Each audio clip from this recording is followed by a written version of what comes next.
I think there are two things I'd like people to go away with. One is that while everybody talks about supply, and that's great, getting supply right is only part of the answer to what people talk about as the housing crisis. For one thing, it takes a lot of supply for a lot of years to really affect house prices. There are many things that go on in the housing market that are much more to do with the distribution of housing space, and of course that tends to reflect the distribution of incomes. So improvements in household housing supply in terms of space over the last 30 years or so have mainly gone to people who are better off, and it hasn't helped people at the bottom.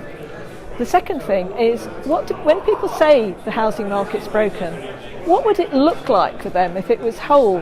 So I'd really like everyone to go away and think about that, and perhaps write into the National Institute with their thoughts, and then we could produce policies to tackle that.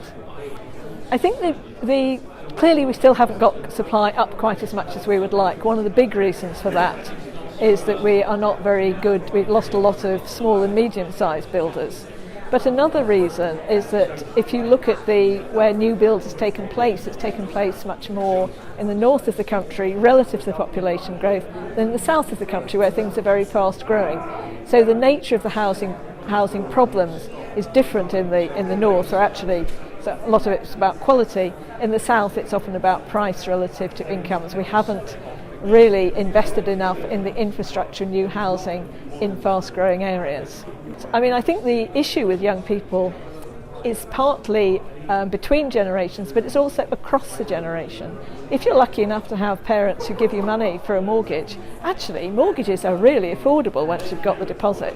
So they're fine, even though incomes for young people are relatively low. But we mustn't blame on the housing market some of the problems that are from other causes. So relatively, young people's incomes are lower than they were 20 or 30 years ago. And that's also made it more difficult for them to get into the housing market. But that's to do with the labour market, it's not to do with housing. The economics of housing is incredibly interesting, but much more interesting than that is it just matters to people so much. It really matters that people can find a decent place to live that doesn't completely break them and doesn't mean they have long, tiring commutes. That's why I'm still passionate about housing 14 years on.